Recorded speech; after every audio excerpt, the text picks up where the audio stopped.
భారీ బందోబస్తు మధ్య ఆక్రమణలు తొలగిస్తోంది. రెవెన్యూ మున్సిపల్ అధికారులతో కలిసి కూల్చివేతలు చేపట్టింది. ఐలాపురం తండాతో పాటు గ్రామంలో ఇళ్లను టచ్ చేయలేదు. కోర్టు స్టే ఆర్డర్ ఉన్న ముకీం గెస్ట్ హౌస్ తో పాటు ఆయన సోదరుడు అజీం 6 అంతస్తుల భవనం నిర్మించారని హైడ్రా గుర్తించింది. ఈ నిర్మాణాలను కూల్చివేస్తోంది. ఈ ప్రాంతంలో ఖాళీ స్థలాలను స్వాధీనం చేసుకుంటోంది.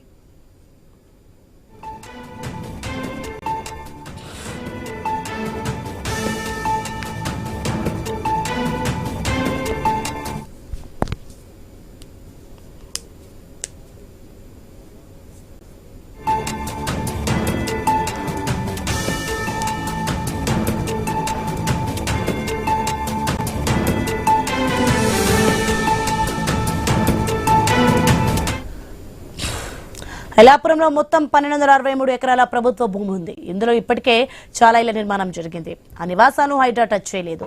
మిగిలిన 863 ఎకరాల ప్రభుత్వ భూమినే కాపాడుతోంది. ఈ భూమి విలువ 15,000 కోట్లకు పైగా ఉంటుందని అంచనా వేస్తున్నారు. యథాతథ స్థితిని కొనసాగించాలని 1998 నుంచి కోర్టు ఆర్డర్లున్నా పట్టించుకోకుండా గెస్ట్ హౌస్ నిర్మించారని హైడ్రా గుర్తించింది. అనుమతులు లేకుండా అజీం నిర్మించిన 6 అంతస్తుల భవనాన్ని కూల్చివేస్తోంది.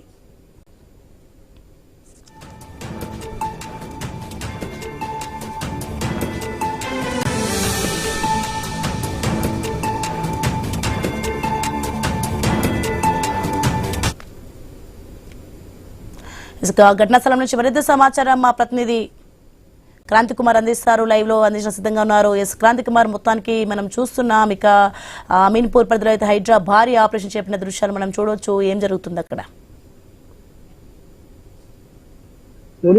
సంగారెడ్డి జిల్లా అమీన్పూర్ మండలం ఐలాపురం ఈరోజు చాలా పరిస్థితి నెలకొంది. తెల్లవారుజామునే పెద్ద ఎత్తున హైడ్రా అధికారులు ఇక్కడికి చేరుకుని దాదాపు 1000 మంది సిబ్బందికి పైగా వచ్చి ప్రభుత్వ ఎకరాలను కాపాడేందుకు ఈరోజు ప్రయత్నం చేస్తున్నారు. అయితే ఇక్కడ ప్రధానంగా మనం చూస్తున్నట్లయితే ముఖ్యానికి ముక్కుతాడు వేసినట్టుగా ఇక్కడ స్థానికులు చెప్తూ ఉన్నారు. ఇక్కడ గతంలో నిజాం హయాంలోనే మనకి ఇక్కడ నిజాంకి ఉన్నాయి 100 ఎకరాలని ముఖ్యం ఇక్కడ తను కబ్జా చేసినట్టుగా మనకి చెప్తూ ఉన్నారు. ఇక్కడ 100 ఎకరాలు ప్రభుత్వ భూములు తనకి కేవలం 19 ఎకరాలు తనకు వారసత్వంగా వచ్చిన దాన్ని అడ్డు కబ్జాలో పెట్టినట్టు మనకి ఇక్కడ అధికారులు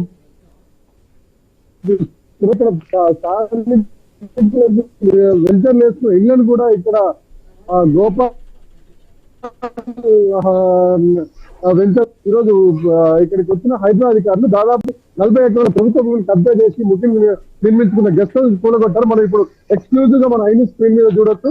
ఇది మనకి మాత్రం ఎక్స్క్లూజివ్. ఇంతవరకు ఇక్కడికి మనం మాత్రం వచ్చి ఇవన్నీ మనం ఇది ముఖ్యంకి సంబంధించిన గెస్ట్ హౌస్ నుంచి తన నేర సంఖ్య నడిపించారని చెప్పి అధికారులు ఆరోపిస్తున్నారు. ఇక్కడి నుంచే ఈ చుట్టుపక్కల మరొక 3 ఎకరాల ప్రభుత్వ భూమిని ఎంత వీలైతే అంతకిచ్చి పేదవాళ్ళని తక్కువ ధరకి చూపించి అమ్మినట్టు వీళ్ళంతా ఇక్కడే మనం చూడొచ్చు. అంతా కూడా దాదాపుగా 40 ఎకరాల ప్రభుత్వ స్థలం దీన్నంతా కూడా తన ఫామ్ హౌస్ పేరిట కబ్జా చేసుకొని మనకి ఇక్కడ ఉన్నాడు. అంతేకాకుండా వాళ్ళ తమ్ముడు ఎలాంటి అనుమతులు లేకుండా నిర్మించిన ఆర్డర్లను కూడా ఈ రోజు అధికారులు పూర్తి చేశారు. దాంట్లో వాస్తవానికి నోటీసులు హైడ్రా నోటీసులు ఇచ్చింది. ఇప్పటికీ ఆ నోటీసులు ఇచ్చినాక అందులో ఎవరు నివాసం ఉండట్లేరు. కానీ తాత్కాలికంగా ఈ హైడ్రా కూల్చేస్తున్నారు ముందస్తు సమాచారం అందుకున్న వీళ్ళు అందులో నివాసం ఉంటున్నట్టు చూపించేందుకు కొన్ని అప్పటికప్పుడు తీసుకొని అధికారులు ఇస్తున్నారు. ఆరోపిస్తున్న దాని వాళ్ళని వాళ్ళ అప్పటికప్పుడు వచ్చినా కూడా వాళ్ళని కూడా వాళ్ళ తీసుకొని ఖాళీ చేయడానికి హైడ్రా అధికారులు అవకాశం ఇచ్చారు. ఇక్కడ మనం ప్రధానంగా చూసుకున్నట్లయితే దాదాపుగా ముఖ్యం నేర చరిత్ర మొత్తం కూడా ఈ మొత్తం ముఖ్యం అంతా నేర చరిత్రతో ఉందని చెప్పి ఇక్కడ గోపాల్ లేఅవుట్ చెప్తున్నారు. ప్రధానంగా మనం చూడొచ్చు ఇక్కడ మొత్తం ఫామ్ హౌస్ మొత్తం కూడా వేలమట్టం చేశారు. ఇక్కడ ముఖ్యం మీద అనేక కేసులు ఉన్నాయని చెప్పి వీళ్ళు ఇక్కడ ఆరోపిస్తున్నారు. దాదాపు 19 కేసులు ఆయన మీద నమోదైనట్టు నటోరియస్ క్రిమినల్ గా కేసు నమోదైనట్టు చెప్తున్నారు. ప్రజాప్రతినిధులతో తనకున్న సన్నిహిత సంబంధాలని చేసుకుని అడ్డు పెట్టుకొని దాదాపు ప్రభుత్వ భూమిని కబ్జా చేసేట్టుగా ఇక్కడ ప్రభుత్వ భూమిని అమ్మి 100 కోట్ల రూపాయలు వెనకేస్తున్నట్టు కూడా ఇక్కడ హైదరాబాద్ అధికారులు ఆరోపిస్తున్నారు. ఇక్కడ మనం చూడొచ్చు. ఇక్కడ ఈయన ఫామ్ హౌస్ లో సూచేతలు నడుస్తూనే ఉన్నాయి. ఇక్కడ దాదాపు ఇది అవుట్ హౌస్ లాంటివి కూడా చాలా భారీ ఎత్తున కట్టారు. వాటిని అన్నింటినీ కూడా కూల్చేస్తున్న దృశ్యాలు మనం చూడొచ్చు. ప్రభుత్వ భూమిని ఇష్టానుసారంగా తెవనమ్ముకొని సొమ్ము చేసుకున్న ఇతర రాష్ట్రాల్లోనూ ఆస్తి సమకూర్చున్నట్టుగా అధికారులు ఆరోపిస్తున్నారు. మాదాపూర్ లో 12 ఎకరాలకు సంబంధించిన విషయంలో ముఖ్యంగా మోస్ట్ నోటోరియస్ క్రిమినల్ కేసు నమోదైనట్లు అధికారులు చెప్తున్నారు. అంతేకాకుండా తన మీద murder case, attempt murder case వంటివి కూడా ఉన్నాయని చెప్పి అసలు గతంలో ఎంఆర్ఓని బెదిరించినట్టు ఇక్కడ ఈ బుకింగ్ కబ్జా చేసిన భూములలో సర్వే చేయడానికి వచ్చిన అధికారులను కూడా బెదిరించి చూసినట్లయితే ముఖ్యంగా గతంలో గన్ లైసెన్స్ ఉండేది. ఈ కేసుల నేపథ్యంలో ముఖ్యం యొక్క గన్ లైసెన్స్ రద్దు చేయడంతో గన్ను కూడా పోలీసులు స్వాధీనం చేస్తున్నారని మనం ఇక్కడ మనం ప్రధానంగా చూస్తున్నట్లయితే ఆ ముఖ్యం సామ్రాజ్యాన్ని బ్రేక్ చేయాలన్న ఉద్దేశంతో ఈ రోజు హైదరాబాద్ అధికారులు తమ చర్యలు ప్రారంభించారు. ఇప్పటికే ఇక్కడ ఉన్న పేదవాళ్ళ ఇళ్ళనైతే ఏమి డిస్టర్బ్ చేయట్లేదు, అంతేకాదు ఖాళీగా ఉన్న స్థలాలను మాత్రం మొత్తం ఫెన్సింగ్ చేస్తున్నారు. మరోవైపు ఇక్కడే ఫెన్సింగ్ చేస్తూ ఉన్నారు. ఇక్కడ మనం ప్రధానంగా చూసుకున్నట్లయితే ఇక్కడ గోపాల్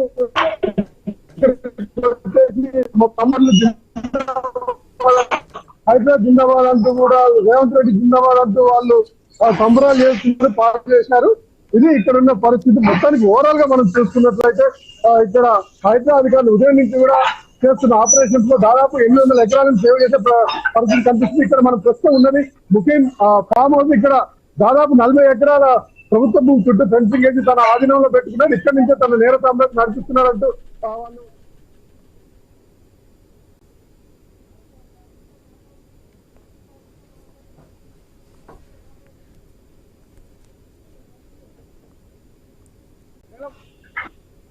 మొత్తం నేలమట్టం చేశారు. ఇక దాదాపు ఇక్కడ మన ఫామ్ హౌస్ లో ఉన్న మొత్తం బిల్డింగ్ అన్ని కూడా నేలమట్టం చేశారు. భారీ భవనాలు కట్టారు, ఇవన్నీ కూడా నేలమట్టం చేశారు. దాని తర్వాత మనం చూసినట్లయితే మరోవైపు వీళ్ళ తమ్ముడు కట్టిన అపార్ట్మెంట్ 6 అంతస్తుల అపార్ట్మెంట్, దానికి ఎలాంటి పర్మిషన్స్ లేవు, దాన్ని కూడా కూల్చేశారు. ఇక ఇక్కడ చూసినట్లయితే దాదాపు ఇప్పుడు 40 ఎకరాలు కూడా ప్రభుత్వం స్వాధీనం చేస్తుంది. దీంతో పాటు బయట కూడా ఖాళీగా ఉన్న అనేక భూములకి ప్రైవేట్ వ్యక్తులు, ముఖ్యం సంబంధించిన వ్యక్తులు ఫెన్సింగ్ వేసి ఇచ్చారు. ఆ ఫెన్సింగ్ అన్ని కూడా తొలగించి హైదరాబాద్ అధికారులు మరోవైపు ఫెన్సింగ్ వేస్తూనే ఉన్నారు. ఓవరాల్ గా మొత్తానికి అయితే ఈ రోజు 800 ఎకరాలకు పైగా ప్రభుత్వం స్వాధీనం చేస్తున్న అవకాశం మనకు కనిపిస్తుంది. ఇది ఇక్కడ ఉన్న పరిస్థితి ఓపిస్తుంది. క్రాంతి కుమార్, ముఖ్యంగా చూసుకుంటే గెస్ట్ హౌస్ అనే ఎందుకు అంటే గెస్ట్ హౌస్ల పైన ఎందుకు దృష్టి పెట్టేసింది ప్రత్యేకంగా హైడ్రా?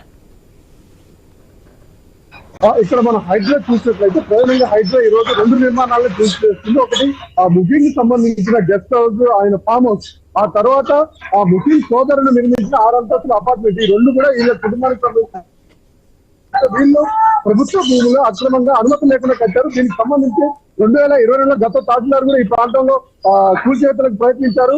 వాళ్ళని కూడా బెదిరించిన ఘటనలు ఉన్నాయి. అయితే ఇక్కడి నుంచే మొత్తం ముఖ్యం ఇక్కడ ఈ ఫామ్ హౌస్ నుంచే తన నేర చరిత్ర జరుపుతున్నారు. అంటే ఈ ఫామ్ హౌస్ ఉన్నది 40 ఎకరాలు ప్రభుత్వ భూమి అని చెప్పి అధికారులు చెప్తున్నారు. దీన్ని తమ ఆధీనంలో తీసుకోవడానికి ఇందులో ఉన్న నిర్మాణం చేసి ఇది చేస్తున్నారు. అంతేకాకుండా ముఖ్యం సోదరులు నిర్మించిన అపార్ట్మెంట్ కూడా ఎలాంటి అనుమతులు, అది కూడా ప్రభుత్వ భూమి అని చెప్పి దాన్ని కూడా కూల్చేస్తున్నారు. దాంట్లో ప్రస్తుతం ఉన్న వాళ్ళు కొంతమంది అందులో నివాసం ఉంటున్న వాళ్ళని, తాత్కాలికంగా నివాసం ఉంటున్న వాళ్ళందరినీ కూడా వాళ్ళ వస్తువులు తీసుకోవడానికి అనుమతి ఇచ్చారు. వాళ్ళందరినీ బయటకు పంపించిన తర్వాత దాన్ని కూడా కూలగొట్టే అవకాశం ఉంది. ఏదైతే ముస్లిం సోదరులు ఈ ప్రాంతాన్ని ఈ 2ని కేంద్రంగా చేసుకొని ఇలా ప్రభుత్వ భూమి కబ్జా చేయడానికి ఈ ప్రాంతంలో వాళ్ళ పద్ధతి కొనసాగించే ప్రయత్నం చేస్తుంది కాబట్టి వాటిని డిస్కస్ చేస్తే మూలాల మీద దెబ్బ పడితే మొత్తం ఇక్కడ పరిస్థితి కంట్రోల్లోకి వస్తుందని ఆశించిన అధికారులు వాళ్ళ మీద వాళ్ళ సంబంధించిన నిర్మాణాలు కూడగొడుతున్నారు. సాధారణ ప్రజలకు సంబంధించిన కానీ పేద ప్రజలకు సంబంధించిన కానీ ఎలాంటి నిర్మాణాలను అయితే ఇక్కడ హైదరాబాద్ అధికారులు ఈ రోజు డిస్టర్బ్ చేయడం. క్రాంతి కుమార్, అలాగే చూసుకుంటే మెయిన్ గా అంటే ఈ స్థానిక ప్రజలకు ఈ కూల్చివేతల వల్ల ఇంతవరకు ఎవరైనా నష్టపోయారా? వాళ్ళకి నష్టపరిహారం ఇవ్వడం జరిగిందా?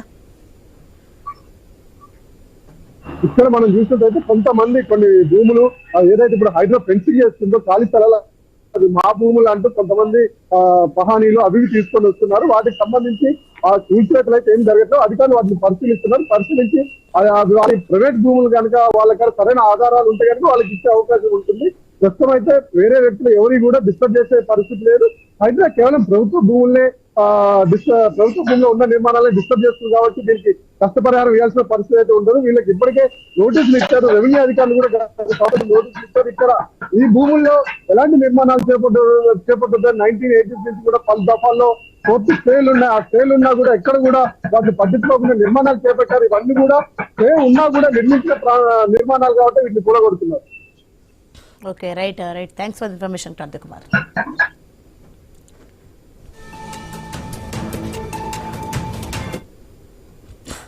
ఎస్ బ్రేకింగ్ చూస్తున్న మనం సంగారెడ్డి జిల్లా అమీన్పూర్ పరిధిలో అయితే హైడ్రా భారీ ఆపరేషన్ చేపట్టిన దృశ్యాలు చూడొచ్చు. ఇక భారీ బందోబస్తు మధ్య అయితే ఆక్రమణలు తొలగిస్తోంది. ఇక రెవెన్యూ మున్సిపల్ అధికారులతో కలిసి కూల్చివేతలు చేపట్టింది.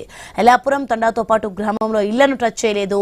కోర్టు స్టే ఆర్డర్ ఉన్నప్పటికీ ముఖ్యం గెస్ట్ హౌస్ తో పాటు ఆయన సోదరుడు అజీం 6 అంతస్తుల భవనం నిర్మించారని హైడ్రా గుర్తించింది. ఈ నిర్మాణాలను కూల్చివేస్తోంది. ఇక ఈ ప్రాంతంలో ఖాళీ స్థలాలను స్వాధీనం చేసుకుంటోంది.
మీరు అనవసరమైన ఆందోళన గురవద్దు.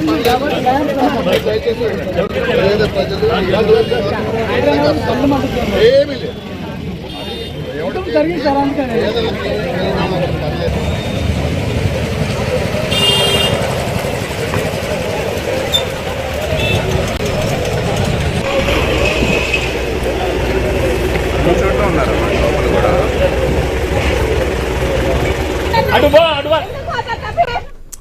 కైలాపురంలో చూసుకుంటే మొత్తం 1263 ఎకరాల ప్రభుత్వ భూమి ఉంది. ఇందులో అప్పటికే చాలా ఇళ్ల నిర్మాణం జరిగింది. ఇక నివాసాలను హైడ్రా టచ్ చేయలేదు. కానీ మిగిలిన 863 ఎకరాల ప్రభుత్వ భూమినే కాపాడుతోంది. ఇక ఈ భూమి విలువ 15,000 కోట్లకు పైగా ఉంటుందని అంచనా వేస్తున్నారు. యథాతథ స్థితిని కొనసాగించాలని 1998 నుంచి కోర్టు ఆర్డర్లు ఉన్నప్పటికీ పట్టించుకోకుండా గెస్ట్ హౌస్ నిర్మించారని హైడ్రా గుర్తించింది.